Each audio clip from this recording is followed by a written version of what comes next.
Elections Committee started. Proud to be joined by my friend and colleague, the Michigan Secretary of State, Secretary Benson. I'm going to kick us off with a, let's see here, introduction. Actually, so business, we don't have any committee business, and so we can dispense with calling the roll, so don't have to worry about that. Leslie will be keeping track of committee members present for the meeting, both in person and virtually.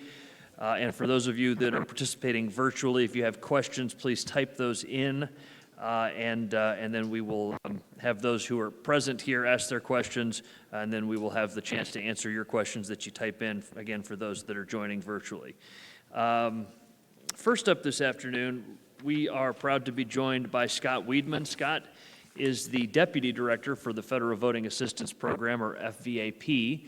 We were just having a sidebar conversation from my time in the military, how important connecting with those unit-level voting assistance officers in military units are, and that's some of the kind of work that FVAP does, making sure that Americans abroad have the opportunity to cast their ballot. FVAP administers the federal responsibilities of the Uniformed and Overseas Citizens Absentee Voting Act, what we all call UOCAVA, for the Secretary of Defense, who is the presidential designee.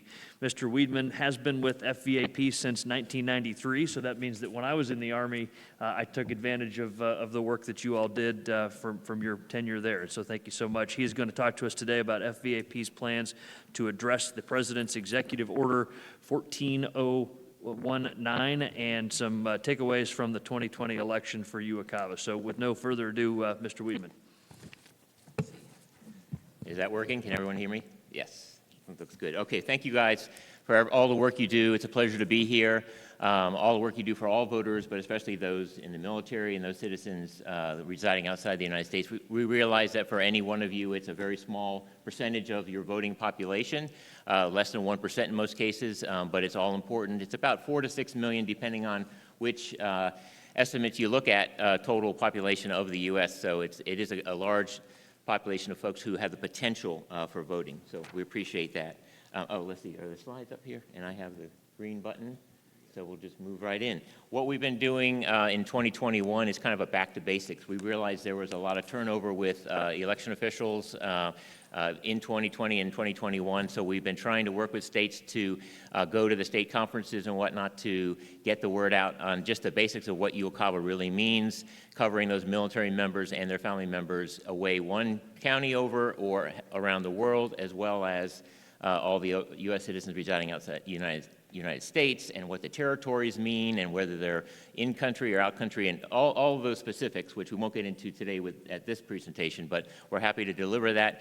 If you're having virtual conferences or in-person conferences, we're happy to come out to support those for you. Our basic mission with FAP is to carry out the Uniformed and Overseas Citizens Absentee Voting Act. We do that. We have an office of 12. So we do it counting on the voting assistance officers, which Secretary LaRose and I were just talking about at the unit level, and a couple of these services have actually gone to doing it at the installation level now. But that's our conduit for the military, and of course we work with embassies and consulates. The State Department is our face to those U.S. citizens around the world as well. And we also count on a lot of the national or non-governmental organizations out there who have outreach to American citizens around the world, just to get the message out, drive them to the FAP.gov website, where they can get all the information for every state specific that we have coordinated with your staffs to make sure that they have exactly what they need so they can get the ballot requested from your localities, sent to them, and return it in a timely manner. Let's see, okay. So the state requirements, I'm not going to go through these, but just the reminders there is that 45-day requirement, and of course all materials sent including the voting booklets in Washington State, are postage free under UOCAVA if you're sending them to UOCAVA voters, whether they're stateside or overseas. So take advantage of that and work with those postal authorities as necessary. One thing I did want to bring up that has been a change recently for the 2020 election was the first time was the Military Spouse Residency Relief Act. This put military spouses in a very special class of voters, and what it did basically is allow them to choose their military members' residency for their residency, even if they've never physically resided in the state. So there's no other class of voters that I know of that can just pick that state. It has to be obviously the military member's state, but they can pick that state as their state of voting residency, whether or not they've lived there or not. Just a quick look at some of the 2020 activities. We don't have all the data to be released yet. We do have our report to Congress, which will be released in September with the 2020 data. But what we're seeing are trends that follow the previous elections in that the interest and participation rates in the elections for military voters follow each other in a parallel path. So where there's a high interest, there's higher participation. Where there's lower interest, there's lower participation. But a good trend that we're seeing is that when military members avail themselves of the resources provided by the department, whether that be FAP.gov, a voting assistance officer, or an installation voting assistance office, they have a much higher propensity of actually getting that ballot and returning it in the election. So that is a shout out for all that and all the materials and the assistance that you guys and your localities provide as well. We had a lot of phone calls and emails in 2020, I'm sure as you all did as well, and we really appreciate the ability when we got those calls to reach out to your offices and those localities to settle the issues as they came up, and some of them are case by case or case unit by unit to make sure that we're able to get those folks registered and get the ballots out to them. So we really appreciate your help on that. We still have our interaction fax. This started with Desert Shield and Storm. But now it's limited to the states that only allow electronic transmission of the voted ballot to be returned by fax. So if any state allows the voted ballot to be returned by email, we encourage those voters to go directly. We do not want to be the middleman. So California, Florida, Texas, and Oklahoma are our primary states through which voters will email us a ballot, and we'll transform it to a fax and fax it to the county directly. And we want to get out of this business as soon as we can, but it's still there for the time being, and we're happy to hear any suggestions or thoughts that you all may have on that. We did have obviously some disruptions in 2020 around the world due to COVID, as you're aware, but however the military mail with very minor disruptions here and there continue to move because there are so many redundancies already built into that process. The overseas citizens mail was quite disrupted in many cases, but because of local country shutdowns, the embassies or consulates might have had to close because of the local ordinances and whatnot in those countries. For the 20 states or so that have by mail as the way of the return, or the only way for the ballots to be returned, those citizens worked with the state, and we tried to get folks to move things as quickly as possible, as early as possible, to get that blank ballot delivered to them by email so they had as big a window of opportunity to get that ballot returned. We also had a website which we launched, I believe it was March or April of last year, where we had the latest information from the U.S. Postal Service and the State Department on the openings and closings of embassies and consulates, as well as where these disruptions were occurring. But as you can see from that map, there really was nowhere in the world there where disruptions didn't occur at some time during the year last year. Our monthly breakdown of the email traffic is what you'd expect it to be, kind of peaking there in September and October. Interestingly, with the phone calls and then with our website traffic, we did see a lot of earlier activity than we have in the past. It might be hard to see there, but that little blue line above and the orange line below, the blue line is 2020. So we saw a lot of activity earlier than we have in the past, which I think the messaging was getting out. People who were overseas were realizing didn't have as much opportunity as they might normally have, so they were reaching out to us or the states or localities to get the process started earlier. We see that as a positive. And then we had a much higher number of users as well, which I'm sure a lot of folks saw high traffic. But the good news is the duration of folks on our website decreased a little bit, meaning that when they were going to our website to use the tools that we have for folks to complete that federal postcard application or the federal write-in absentee ballot, the time that it took them to complete those was much lower. And we had some good customer satisfaction results. And that is for both states and localities, obviously, to reach out to us with, as well as voters themselves. So make sure your localities are aware of that. Whenever we get a call from a locality, we will just tell them what the federal law requires, but we won't give them we won't opine on what state law says. We'll make sure to refer them to your all's offices so that you all can direct them properly as how to handle, especially the federal write-in absentee ballot, if you guys allow that for registration, what those dates are and when those have to be brought in. We just had a big discussion on outreach. We obviously have a huge outreach program, especially with those 18 to 24-year-old military folks. You know, we have folks that have never mailed anything in their life, and here we are taking them into a paper process and trying to get them to origami of absentee ballot and get that in the mail returned. So it's not always easy, but we have outreach and we use social media as a big way of doing that. And during that 45th day before the election, I think it's September 20th next year, whatever that might be, we call it Uokava Saturday. So have your localities take pictures as they're dropping the ballots off and whatnot, and we'll forward that stuff on as well. We did have some great results from our outreach last year. We do some paid placement with Facebook and Twitter, so that if a voter overseas is looking up a baseball team in the U.S., our ad might pop up for them. So it's kind of directed and targeted in that way. But we did have a 30% conversion rate for folks who actually saw those ads and went to our website, meaning that they actually used either the federal postcard application tool or that federal write-in absentee ballot tool. And then we did have a voting assistance ambassador program, which kind of shifted in the middle of the year. We had someone in Rome, in London, and Tokyo who was going to be like a local person on the spot. It ended up being more virtual, but they were able to do some live events in those pockets when some of the COVID restrictions were lifted. So we're looking at possibly continuing some of that as well. In preparation for 2022, both of our forms, the federal postcard application form and the federal write-in absentee ballot, have both had 2 public comment periods, and we had some proposed changes to those forms, a lot of which we pulled back on, so that the forms will look pretty much the same way as they did in 2020 as we move into 2022. So those are out there. And of course, our voting assistance guide, which is the compendium of all the state rules and deadlines for overseas voters, as well as all of the counties' phone, email, mailing addresses. It's all in here, except for Wisconsin. We don't have all their townships and everything, but we have that on our website.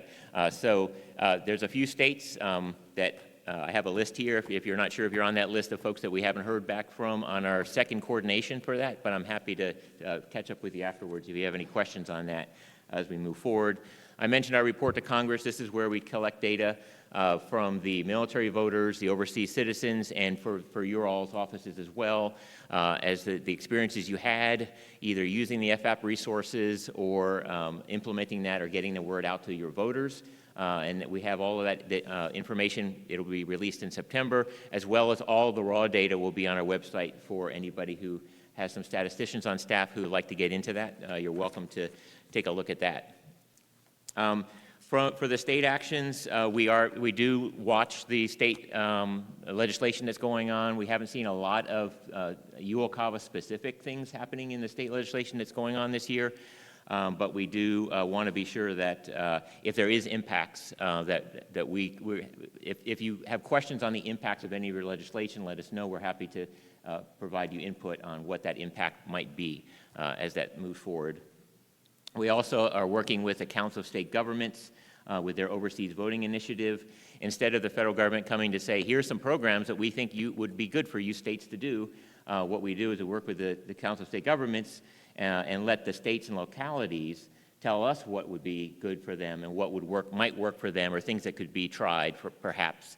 And we want to recognize Secretary Condos. I'm not sure if you're here, but Secretary Wyman, and also Secretary DeGraff Field from one of her previous roles in participation with those as well, and we appreciate it. And I know there's a few other members in there. I don't want to try to call out everybody. So some of our activities for this year, obviously a lot of reports are coming out, and then as mentioned, the executive order. I can't be here to represent the White House. I can represent the Department of Defense, and what we're doing in regard to the executive order is that we updated our strategic plan according to the requirements of that executive order, and that has been transmitted to the White House.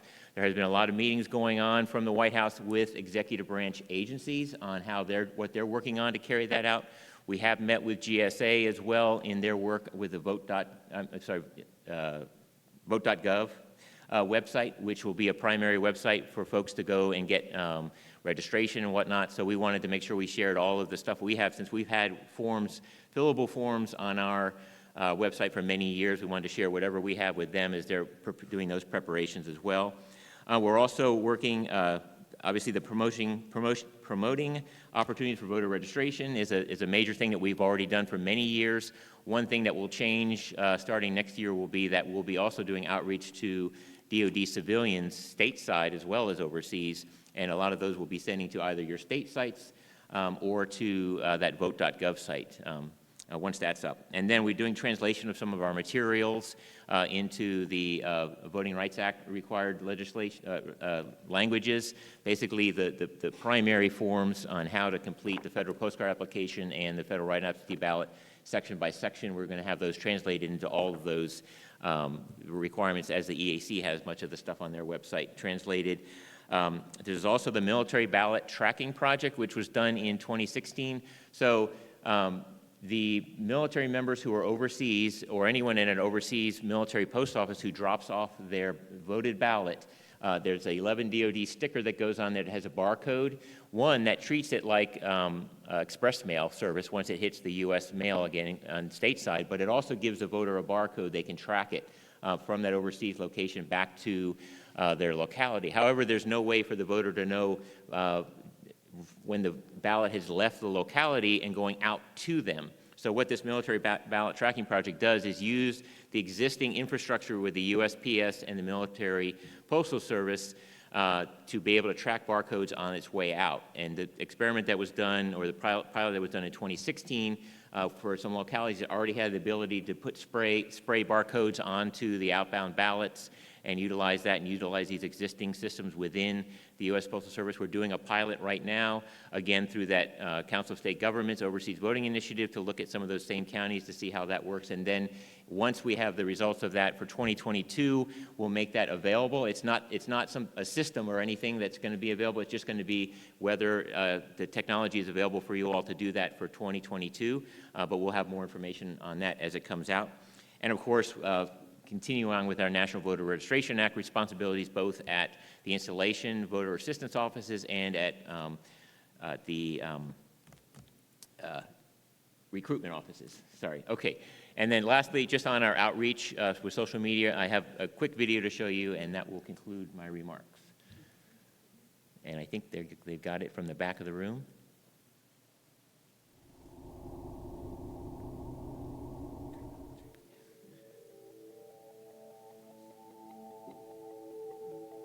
Hi, I'm U.S. Army Colonel and NASA astronaut Andrew Morgan, serving on board the International Space Station for a 9-month mission. Have you registered and requested your absentee ballot? As service members serving around the world, you and eligible family members can exercise your right to vote in the upcoming elections. In fact, in the fall of 2019, from right here in space, I cast my ballot in an election in my home of record, Pennsylvania. Voting is a fundamental right of all Americans that we are committed to defend. Whether you're serving stateside, overseas, or in orbit above the Earth, let your voice be heard by casting your vote. If you have questions or need assistance, contact your unit voting assistance officer for more information.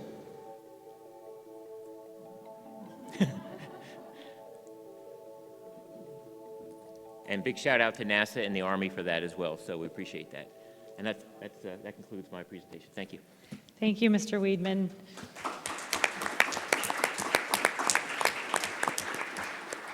Good afternoon, everyone. I'm Jocelyn Benson, the Secretary of State from Michigan and co-chair of this committee with my friend Secretary LaRose.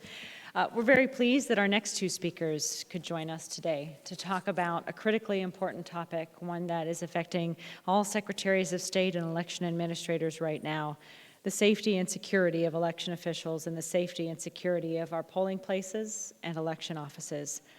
We have John Keller, who's joining us remotely today. He serves as the Principal Deputy Chief of the Public Integrity Section, supervising the Elections Crimes Branch and all of the section's bribery and election crimes investigations and prosecutions.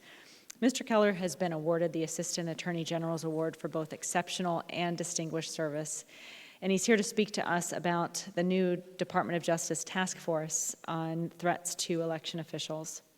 Up after Mr. Keller, we have Jeff Hale. He's the director of the Election Security Initiative at CISA. Jeff is a familiar face to many of us who have worked with him to address election cybersecurity.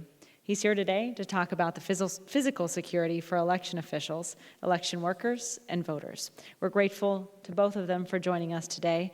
Mr. Keller, you can please get us started, and when you're finished, Jeff, feel free to go ahead, and then we'll have some time for questions to both of these individuals after that. Mr. Keller. Thank you. I'm honored to be here and looking forward to providing some information and hearing feedback on what is certainly a priority for the department and the FBI right now. This task force was stood up recently to investigate, prosecute, and deter threats to election officials, threats to all election workers, whether it's vendors or contractors working in tabulation centers or poll workers, all the way up to the elected officials, appointed officials that run elections in the respective states, individuals like yourselves. So there's recognition that in this last election cycle, there was a greater number of election-related threats than this country has ever seen before. There's also recognition that the response has been inadequate. And so this task force was formed with different components within the Department of Justice and with the FBI to try and change the process by which reports of election threats are handled. And so the primary shift is that instead of these election threats being handled only by state and local law enforcement, we're now having the FBI try and serve as the first point of contact for any officials or workers who receive threats, intimidation, harassment, offensive messaging, so that there is national visibility and national uniformity in terms of the resources and the efforts and the visibility to those kinds of threats. Leslie, who is your executive director, has met with us, met with the task force. We've provided her a list of election crime coordinators and all of their contact information. Election crime coordinators, or ECCs, are FBI special agents. There is one in every FBI field office. There are 56 field offices throughout the United States and its territories. So there's one in every state. Many of you are likely already familiar with your ECC. They have been reaching out to state election boards and state election officials. And so what we are encouraging both members of the public and all of our state and local election workers and election officials to do is to report any incidents of, again, intimidation, harassment, offensive messaging, but certainly threats to the election crime coordinator in the respective FBI field office. That report will then immediately be logged into FBI's Guardian system. It will be flagged for FBI headquarters, the Public Corruption Unit, and in turn flagged for us at the Public Integrity Section of DOJ and the task force, which includes the National Security Section of DOJ and the Civil Rights Section of DOJ. And then what you can expect is that likely that same ECC who you either reported the threat to or who someone else reported a threat to will reach out to you if you're the target of the threat to try and collect some more information and make an assessment as to whether we can determine who the source of the threat is, and if we are able to determine who it is, figure out their location, and then assess whether this is an appropriate case for an approach and an interview of that individual. I think that hopefully will be in contrast to the past, where most of this responsibility was left to state and local counterparts.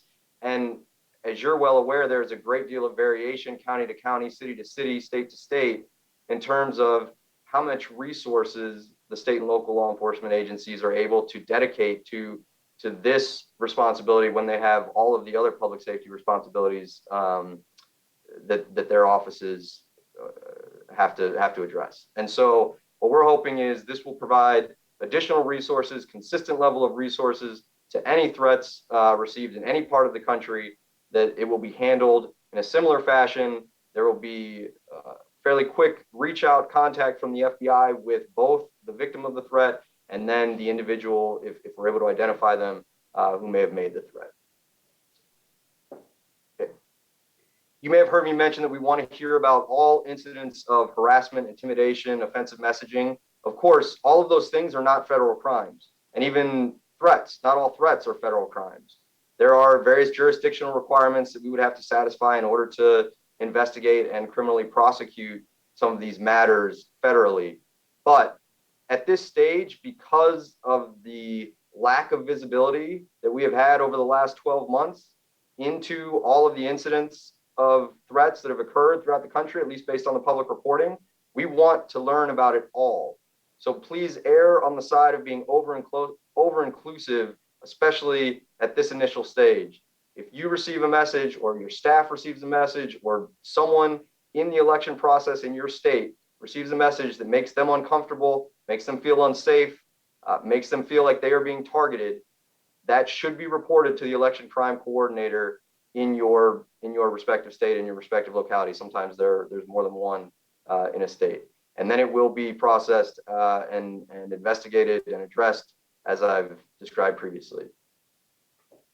If there is a threat that targets you about which you are unaware, and FBI and DOJ, the task force, learn about it through other sources or through open source research, the process will be similar. It will be logged into the Guardian system. It will be farmed out to the respective field office, FBI field office, and election crime coordinator. And that election crime coordinator will reach out to you to inform you. We've seen this kind of messaging on Facebook that seems to target you. Are you aware of it? Do you have any more information about it? If you do, great. If you don't, then we'll follow up after we've been able to complete some additional investigation. Just to give you an idea, if you're curious about what kinds of things we actually could federally prosecute,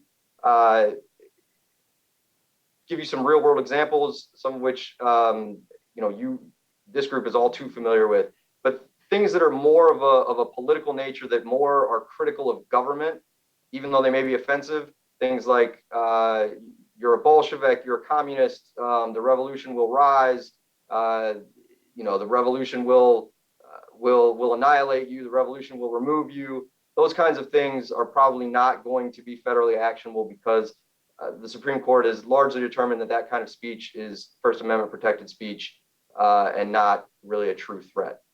But there have been plenty of incidents where there is no political sheen that's been added, and threats are very explicit in nature, targeting individuals like yourselves and your family members. And so those are the kinds of things that we probably will be able to prosecute federally if we're able to determine attribution. Those are primarily my remarks. That's an overview of the task force. I believe the slides available to you that should have FBI contact information on it. There's an online site where you can submit a report of an election threat, an election-related threat. There's also a 1-800 number. I would encourage you all, though, to reach out to Leslie and obtain the ECC contact information for your state, and reach out to the ECC directly. The website for online reporting and the 1-800 number are great for members of the public that might not have access to contact information for FBI special agents and election crime coordinators.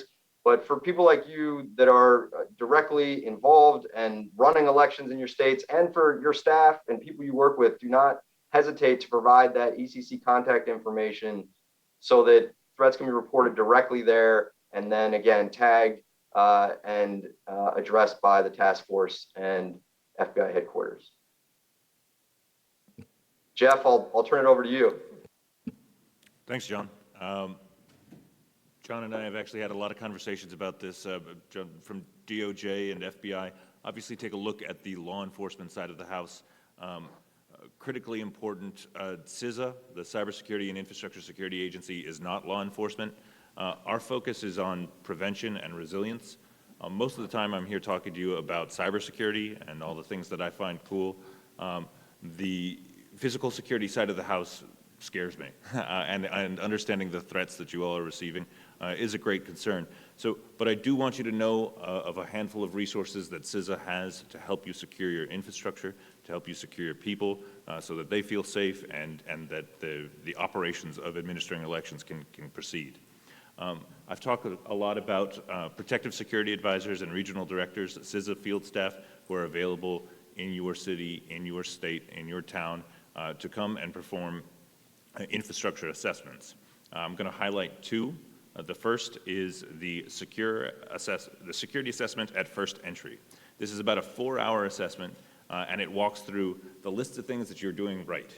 And that's important because oftentimes we sit here and say, and tell you everything that you still need to work on without acknowledging all the progress that has been made. The next, we do hit vulnerabilities and opportunities for new information, for new security controls to be put in place. And almost most importantly, in my opinion, is we provide you that list of contacts for who provides your energy, who provides your internet, who provides your law enforcement, because if it's a tornado taking out a polling location or a active shooter situation, all of these have a different list of emergency management contacts that you need to be able to engage, and we want to make sure that you have all of those resources at the ready, so we're not trying to plan this out in the moment.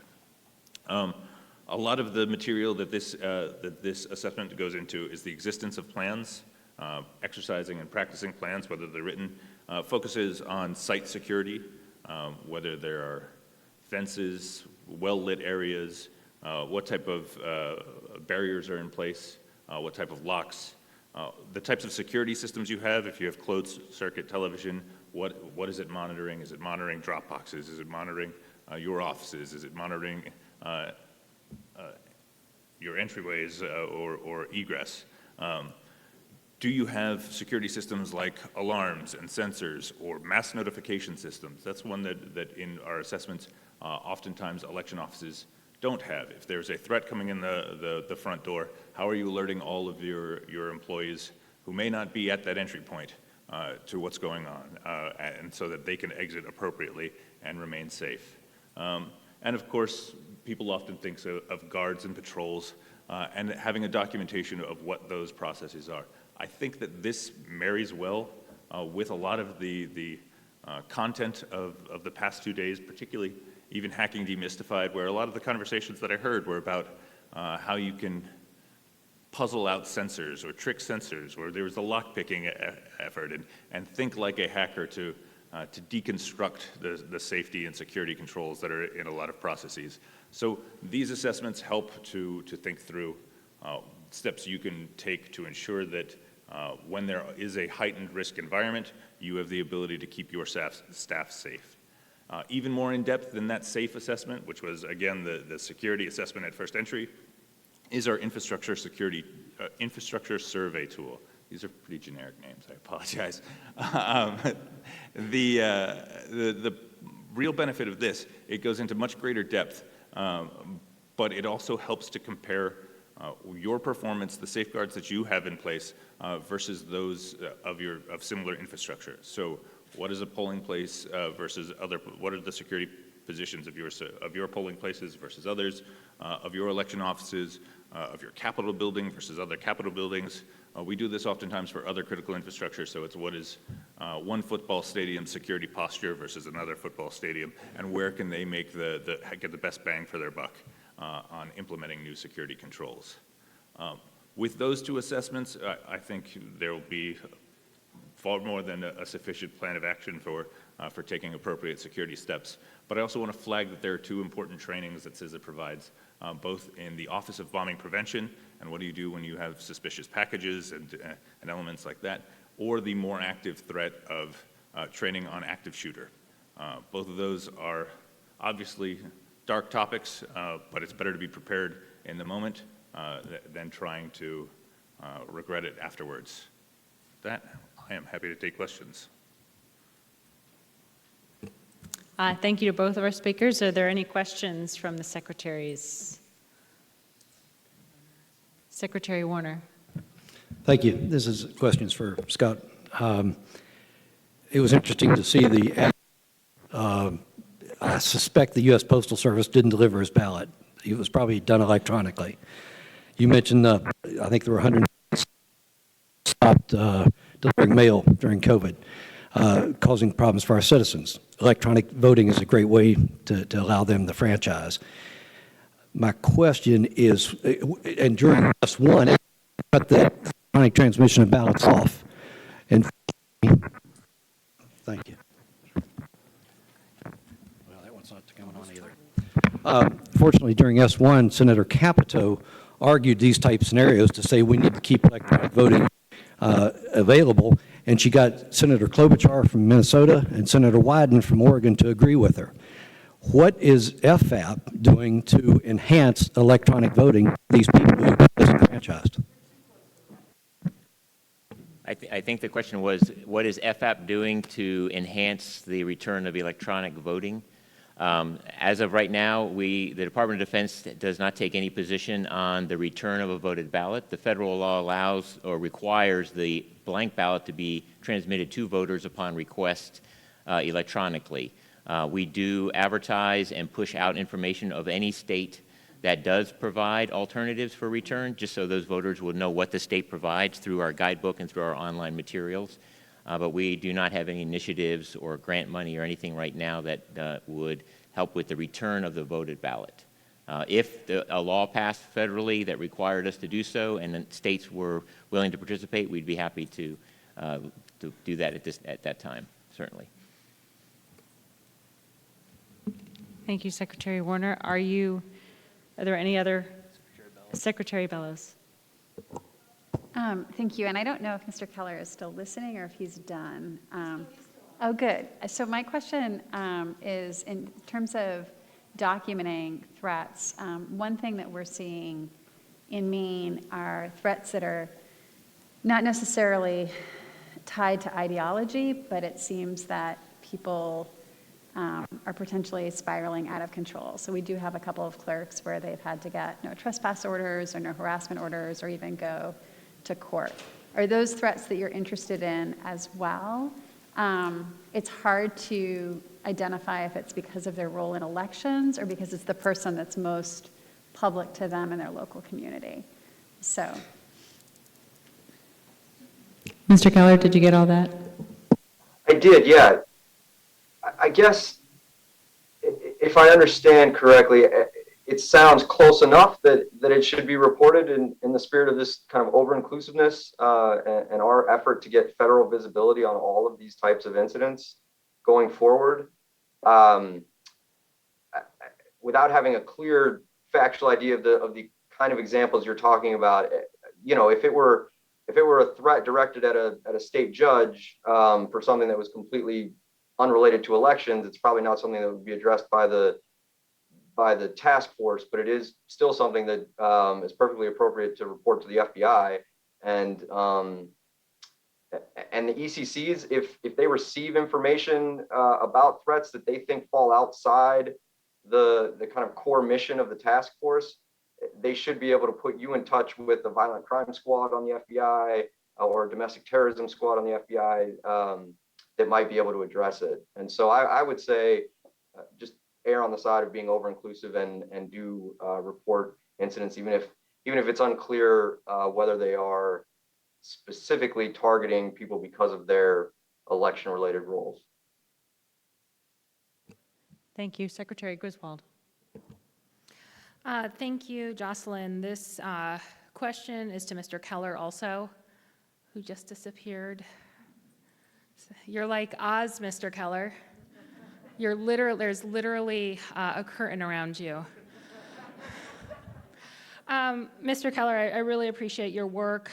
Just today, I got 3 death threats. It's all public. You literally just have to look at the comments on Instagram and Twitter. So my question to you is, are you guys actually monitoring? Because there is so much, it is impossible for us to monitor the extent of threats coming in on all different platforms. So I'd love to hear a little bit more about that. So FBI is doing some analysis and intelligence gathering based on open source media review and analysis. But I will say that just as it is overwhelming for you, I think at this point, especially doing that on a national scale, there is not an infrastructure set up yet to do a full national ongoing review of anything potentially threatening in the election space. And so we are relying very heavily right now on reports from victims, reports from individuals who are aware of these kinds of threats. One I realize that's not a great answer based on your question, but one thing that would be helpful is if there are specific platforms, specific websites, specific Facebook pages, specific Twitter handles where you are seeing these things frequently, even if you're not in a place where you can report them every time they come in, if you could share those specific platforms and those locations with us, then they are something where we could target those specifically for monitoring. Well, Mr. Keller, I appreciate that. I would suggest for some of the secretaries who have been bigger targets, it's literally our Twitter handles and Instagram pages.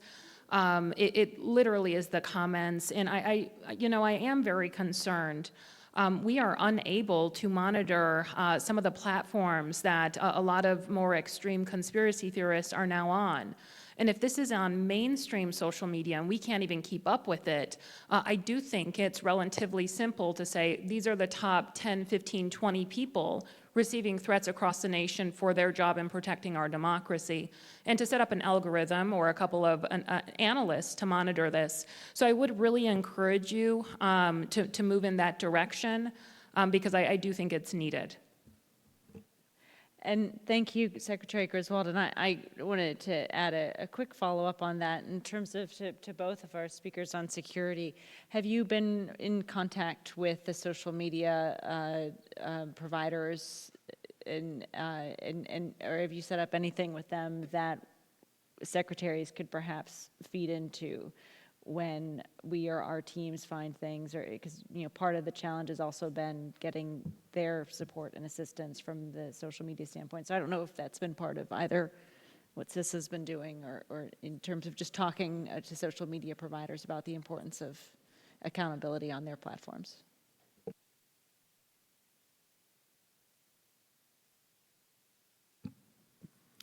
So we do have conversations with social media platforms, not specific to threats against election officials, but the same mechanisms by which disinformation is reported. It's submitting to the social media platforms for their assessment against terms of use. All of the platforms that I'm aware of have terms of use conditions against threats to people and threats of violence. So.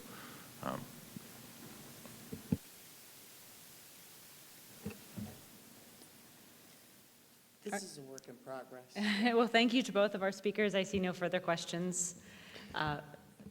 Secretary LaRose, do you want to move on to our next? Yeah, we can move part on of to the the next topic. Something that was brought up in one of our frequent elections committee calls was a question about funding.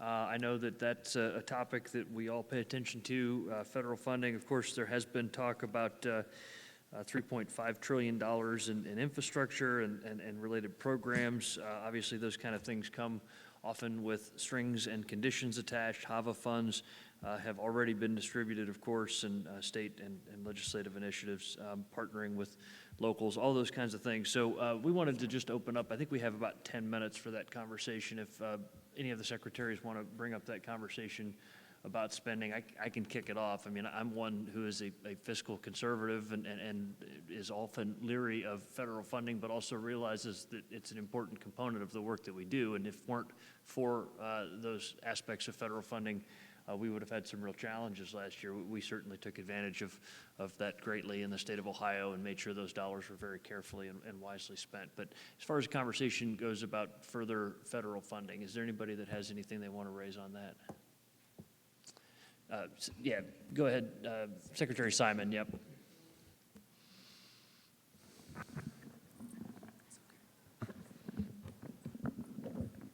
Okay, I don't know if I have the defective mic or not, but we'll give it a try.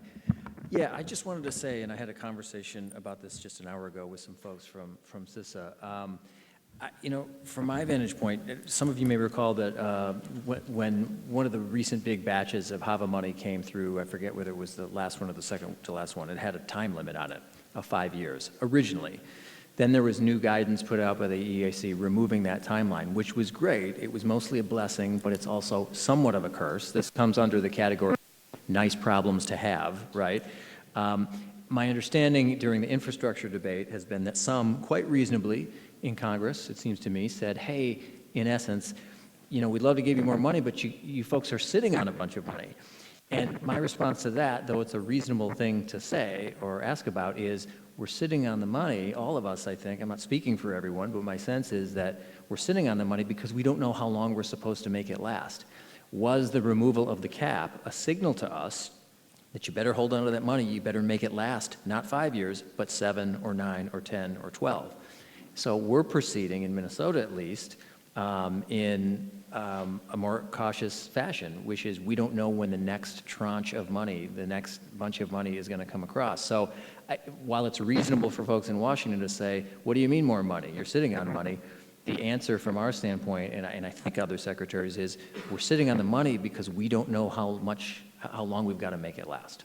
And that's sort of I think that's the problem, and I don't know how that's going to resolve itself. Maybe other colleagues have ideas about that. This is where unpredictable funding streams cause recipients to do sometimes otherwise illogical things, right? Like, like what you're talking about, because you don't know when the next tranche is coming, right?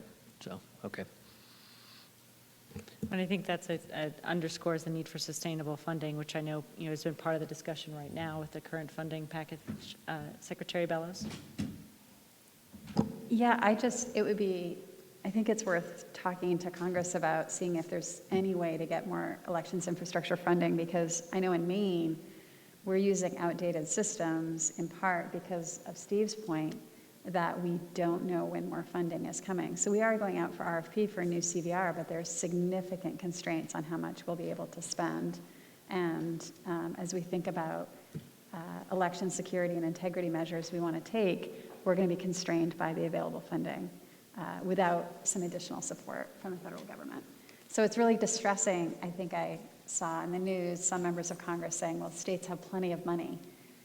Not from our vantage point where we're using the original central voter registration system that we installed, and it's got some significant vulnerabilities. Secretary Wyman?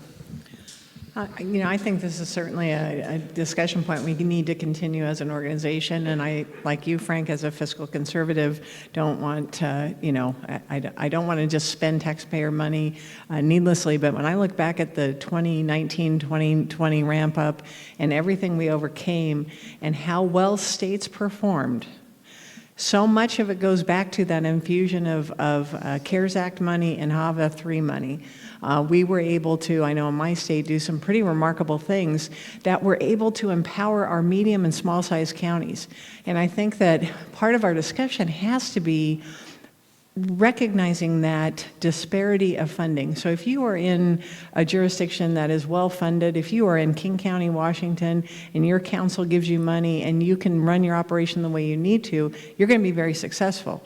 But if you are in a county that is struggling to stay afloat, you can't. And I think it's not only sustainable funding, but maybe some of the discussions we had in Washington with our own legislature is getting the federal government to pay its share of election costs when there are federal offices on the ballot. And I realize I'm opening a Pandora's box here, but I think that you guys are absolutely right. We need to have that conversation and discussion. And while I have the floor and personal privilege, I'm supposed to promote National Voter Registration Day. Secretary Simon and I are co-chairs of National Voter Registration Day. There's a report from last year, and it's on the back table. Please grab them so the NASS staff doesn't have to take them back to Washington, D.C. Thank you very much. Thank you. Thank you, Secretary Wyman. I think 2 points. One, all of the secretaries here who utilized CARES Act funding, the more that the accurate accounting of that funding can be shared, I think, with federal lawmakers, the better we can underscore those simple facts of, even if it's in a unique moment, the way in which that funding, like in Ohio, like in Michigan, like in Washington and other states, was really critical at helping us meet needs of last year. I think the other thing, I'm curious, particularly hear from my colleagues on, is one of the arguments that's emerged over the past several months, even in the light of the CARES Act funding and its utility, has been whether states don't need, or what about states that are saying that they don't need federal funding.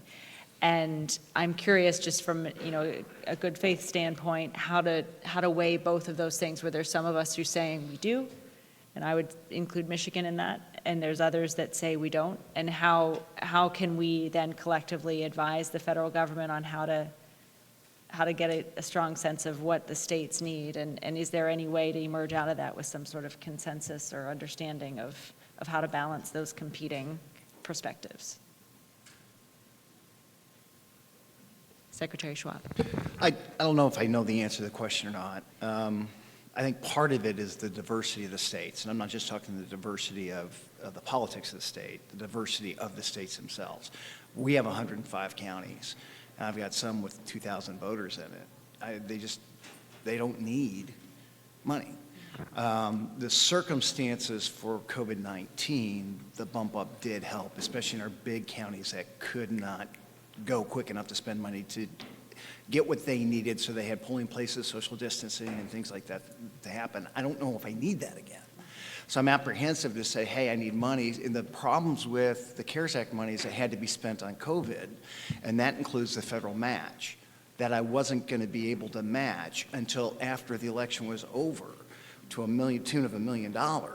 And once you match, it becomes federal dollars. It's no longer state dollars. So basically, I'm spending money for the legislature by taking the money that they have to then take $1 million out of their budget and give it directly to the DC because I couldn't spend it in a COVID election because of the CARES Act had to be spent for COVID mitigation. And so I get I'm in a political position of, if you don't take the federal money, you're an idiot. But at the same time, the rules are so difficult to maneuver. At this point, it's too inconvenient for me to take the money. It's just too difficult. And we end up sending money back. And we're one of the states, revenue-wise, our governor's flush with cash. And so I'm just like, I don't know where I would spend it, or our counties for that matter. I think that flexibility is important. One area I would add is that we don't want to disincentivize those that were already proactive. And so where this could happen is if the money came and it did not allow for reimbursement of state costs that had already been incurred. I'll give you an example. When I served in our state legislature, I sponsored a bill that created $115 million worth of state appropriation to purchase new, secure, state-of-the-art voting equipment for all 88 of our counties with a match, the counties participating. So some states have waited and said, well, when we get federal money, we'll buy new equipment with a paper trail or whatever else. I wouldn't want states like Ohio to be penalized because we've already spent the money and then here comes a tranche of federal dollars and then we weren't able to get reimbursed for the money we've already spent. So that's kind of one of those flexibility pieces. Yeah, and to counter with that is, again, going back to the diversity of states, I own no voting machines. The counties buy them, own them, operate them, choose their vendors. And so some of them had bought new machines just before the COVID outbreak. So now it's like, well, I can't use this money for what I just spent.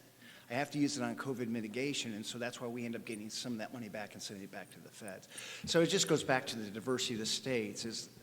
Because they say all states get money and here's a rule for all 50, for some of us rural states, it's like it's almost not worth it. Secretary Bellows. So I think this goes to the flexibility in terms of the funding, because Maine is another state that wasn't able to use the COVID funding because of our rules at the state level. Not all of the COVID funding. We dramatically underutilized the CARES Act dollars, in part because the legislature wasn't in a place to authorize a match, and we have we're municipal run. We have over 500 municipalities. We couldn't, with a straight face, say that we were doing certain things in all of those municipalities based on the pandemic. But for infrastructure, that's different. A central voter registration system and all the vulnerabilities of that. For those of us who have automatic voter registration, and most states do, or online voter registration, which 45 states do, just to supplement the ongoing investments in technology and the cybersecurity requirements of those, I think that's where we have more in common than we are different. So yes, of course, at the local level, there's a huge variety between county and municipal-based states, and a huge variety between rural, like Maine, and more urban states. But I'm looking at our aging technology with shock and horror. And for rural states, sometimes it's difficult to come up with those state-level dollars. So I think flexibility is a huge piece of it. And perhaps emphasis on cybersecurity and modernization of some of the technology that we use for integrity and security. We're going to have to wrap up this part of the conversation. Sure. That question to wrap up in a way that kind of moves us forward as well. You know, we all have such very concrete and experience-based, I think, feedback to provide the federal government. And does anyone here, I think among our colleagues, feel that the federal government and those making these decisions effectively listens to all of these nuances in developing the funding formulas and the like? Does anyone feel that, or is there consensus that they could do better? So sure. Perhaps a path forward here is, I mean, I just feel like if we had all of us together in one room, perhaps there could be a more nuanced, flexible, sustainable algorithm that comes out of a discussion, and perhaps that's something that we can call on our colleagues in the federal government to perhaps meet with a large group of us, or to have some sort of dialogue or ongoing dialogue as they make determinations. I think there's a lot of us who would like to see federal investment in our elections. There's a lot of us who'd like to see sustained funding, but I do think there's consensus that those decisions can't be made, and those formulas can't, and the calculations can't be administered without our input and without the wide diversity of input that we all provide. So I just put that out there to say perhaps there is some sort of statement or resolution that could come from NASS, just saying we want to talk with you more directly to communicate the diversity of needs, put partisanship and politics aside, and just talk data so that we can ensure strong fiscal decision-making is happening, but also in line and in tune with the needs of the states, or the lack of need in the case of Kansas. And I think it's important that we continue in a purposeful way to have this conversation through our ongoing calls that we do, but also that each of us continue to foster those relationships with the members of our federal delegation, especially those that serve on the relevant committees in both the House and the Senate, so that when these things start happening quick, we can get in touch with the decision makers, really from both the majority and the minority in both the House and the Senate, and make sure that the voice of secretaries of state is heard in these conversations. So, great. Secretary Benson. All right, thank you. Thanks. And I know, Leslie, we'll further this discussion on our next weekly call. So our final speaker is Lisa Soranen, the Executive Director of the State and Local Legal Center. In her role, she files amicus briefs to the United States Supreme Court on behalf of the members of the Big Seven, made up of the National Governors Association, the National Conference on State Legislatures, the Council of State Governments, the National League of Cities, U.S. Conference of Mayors, National Association of Counties, and International City-County Management Association. So she files in cases affecting state and local government. Lisa is joining us remotely. Lisa, thank you for taking time out of your vacation to join us. You're our final speaker for our committee meeting today, and we look forward to your informing us on issues that you see that coming ahead that we should be aware of, and perhaps help discuss with you or inform you on our perspectives. Hi, everyone. It's great to be here. I'm sorry I'm not with you in person. I am only a few states away in the Upper Peninsula of Michigan on the Michigan-Wisconsin border. But I am on vacation, and I'm glad to have this opportunity to meet with you remotely. So I'm going to talk to you about two Supreme Court cases that were decided this term that have elections implications. The Branovich case is a Voting Rights Act case, and Americans for Prosperity versus Bonta. This case involves a nonprofit big donor disclosure law, which the court held was unconstitutional, that probably has some implications for campaign finance disclosure laws. So I'm going to start with the Branovich case. I'm sure most of you are familiar with Shelby County versus Holder, but it may not be something that you think about every day, and there are possibly some people in the room who are new to this conversation. This is a 2013 Supreme Court case, and this case won't make any sense, or it won't make as much sense if you don't know about Shelby County. So as a practical matter, in this case, the court eliminated the requirement from the Voting Rights Act that covered jurisdictions that had a history of having discriminatory election laws.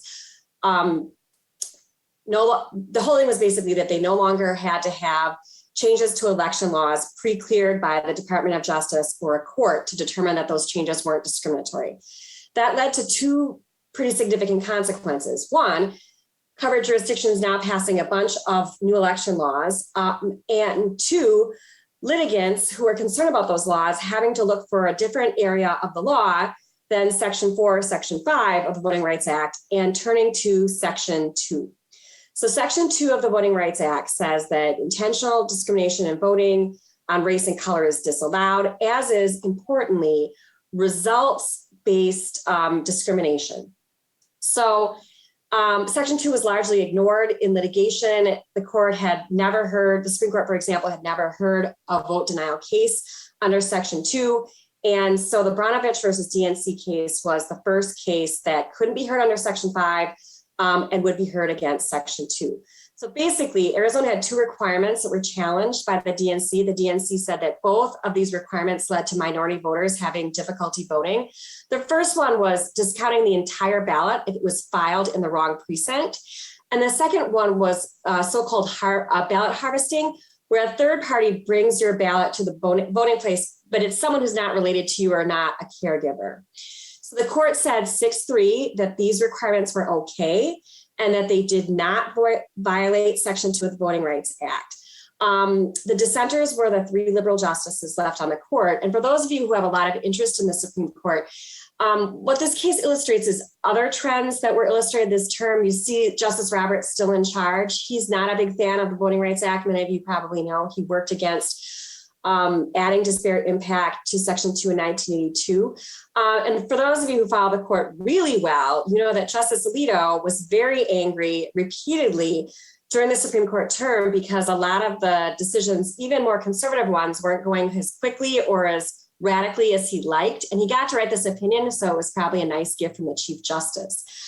So like I said, the challenge in this case was that minority voters said, look, these requirements, you have to vote in your precinct, and no one can deliver your ballot other than certain people. They hit minority voters more heavily.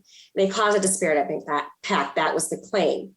The text of the statute that the court looked at and that Justice Alito focused on was the language in Section 2 that focuses on equally open. He said, okay, so what we have to do to figure out whether or not these voting laws violate Section 2 is we have to see, are they equally open to minority voters? Now, I'm not going to read these factors. I'm going to let you read them because I understand you have a big screen there. But the court said, we're not coming up with a test. It's not going to be the be all and the end all. We're just going to say, here are some factors we're going to look at when we decide whether voting is equally open in a particular state.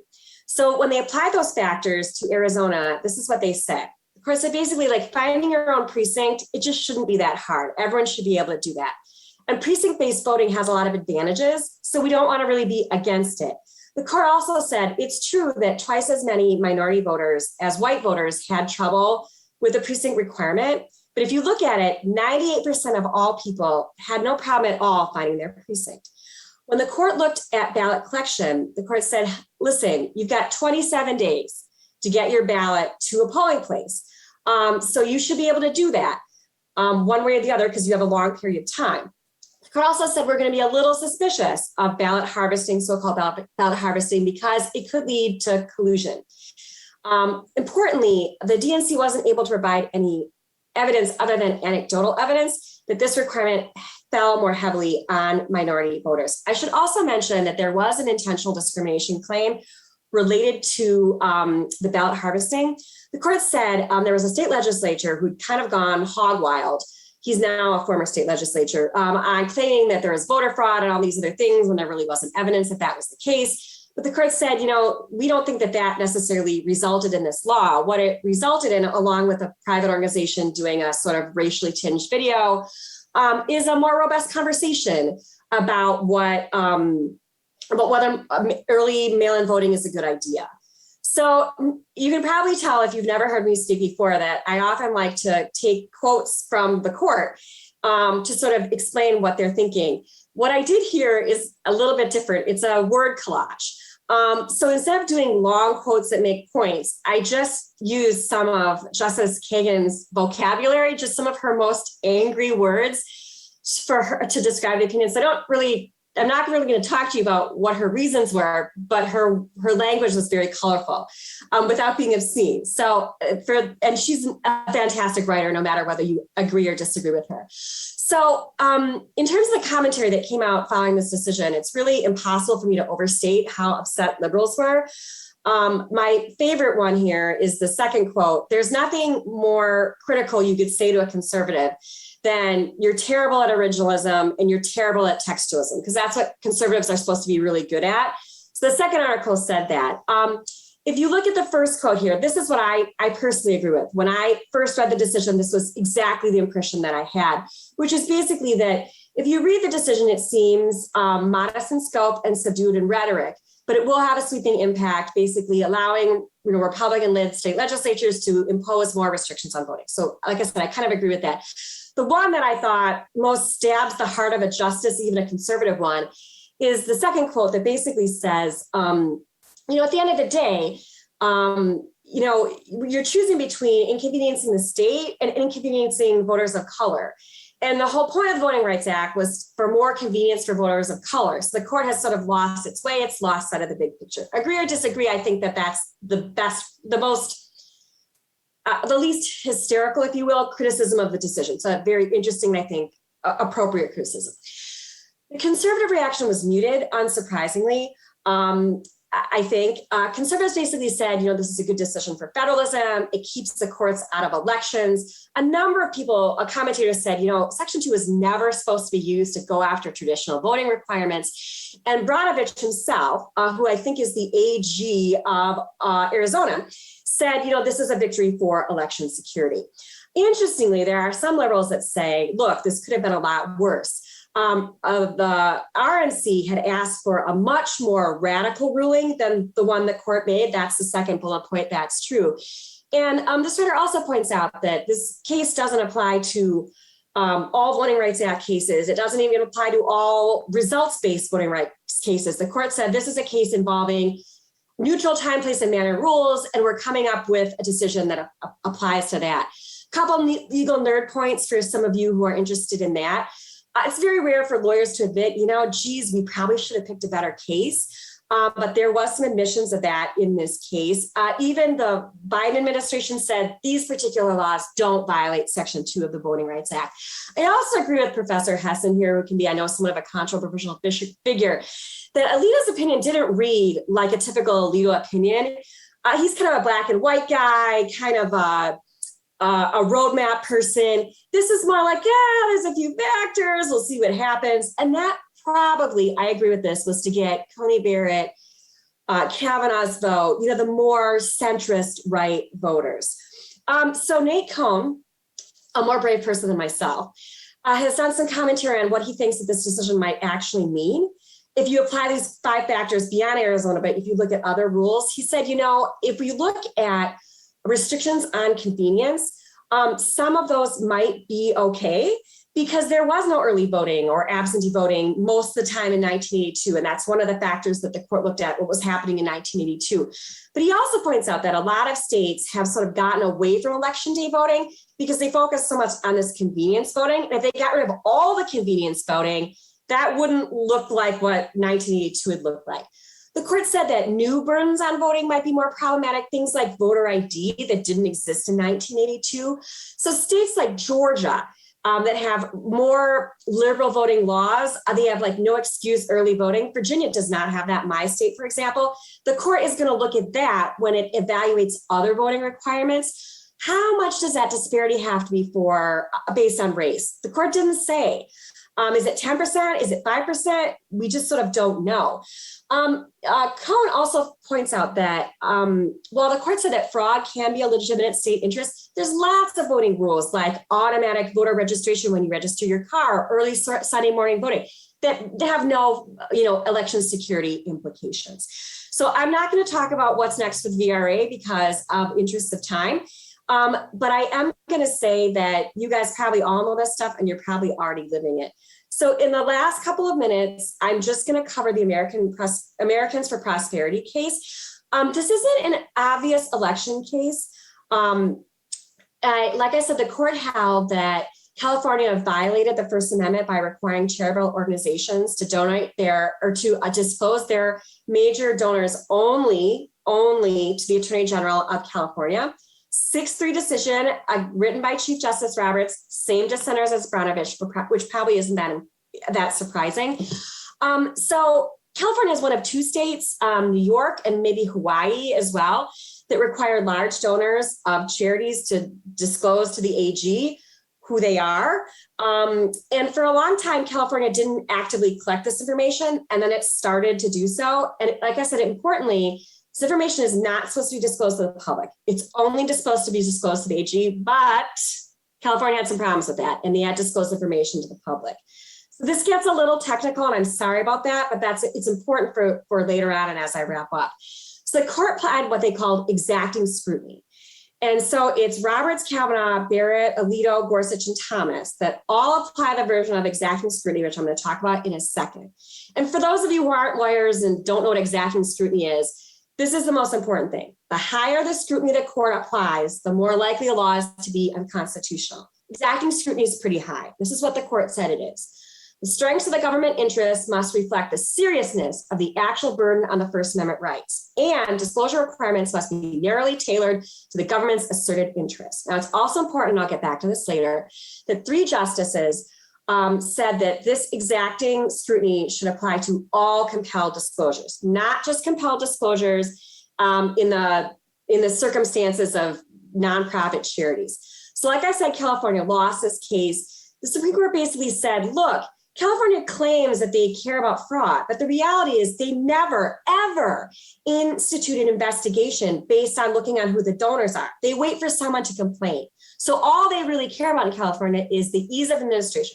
They want to have these forms handy in case someone complains. And that's just not a big enough interest.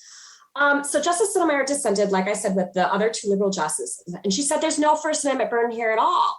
I mean, if you think about it, the only person that ever looks at these forms in theory is the California AG. So what's the First Amendment burden? She also said, where did this narrowly tailoring come from? That's not part of the exacting scrutiny test that she said, I know and love. So you might be wondering, how does this case relate to elections? So how does some California disclosure, donor disclosure relate to elections? Well, it all goes back to Citizens United, as most things do, right?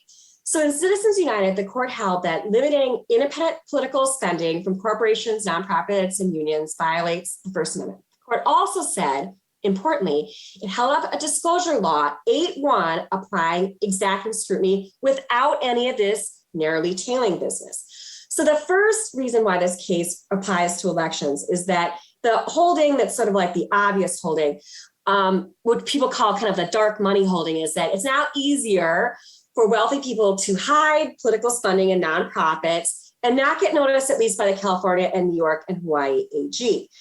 But it's the second part that has of the Citizens United holding that's gotten more attention. Justice Sotomayor said, and I quote, today's analysis marks reporting and disclosure requirements with a bullseye. You might say, whoa, wait a minute. This isn't a campaign finance case. Even the other side said, we don't care about campaign finance laws, but remember, exacting scrutiny came from campaign finance. Also, like I said, only 3 justices said, we want to apply this exacting scrutiny as it's been defined to all disclosures. So Alito and Gorsuch were like, yeah, we're not so sure about applying this. They didn't say in campaign finance, but I think that's what they meant. But here, consider this. What if Justice Sotomayor is right? What if this case is a move towards applying a more difficult standard towards campaign finance laws or campaign finance disclosure laws? How big of a deal is this? Well, one commentator said, look, it's just a slight change in exacting scrutiny. It's not a big deal. Another commentator was like, I'm going to start suing right now because I see now that the standard is higher. We have my friend Rick Hassan again saying it might not just be campaign disclosure laws that this higher exacting scrutiny could apply to. It can also be campaign contribution laws as well.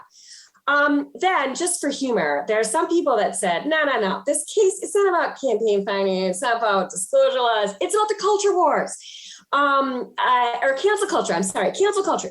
And, you had Justice Gorsuch in the oral argument saying, is the government going to ask for Christmas lists? What about dating history? All this to say, the truth is boring. I don't know how much this case will impact campaign finance disclosure laws or campaign donor laws. Only time will tell. whether this new version of exacting scrutiny is applied to them, but that's at least the theory. So I have, I think, exceeded my time by a minute or two. I apologize for that. If there's time for questions, I'm happy to take them. If you need to take the candy cane around my neck and take me off the stage, that's fine as well. But thank you so much for your time and attention. Well, thank you so much. I do appreciate that. And we are a little bit over time. If we would, let's recognize all of our speakers. Thank you so much, everybody. And just a reminder, there will be 2 election-related workshops tomorrow, and including one in the morning on audits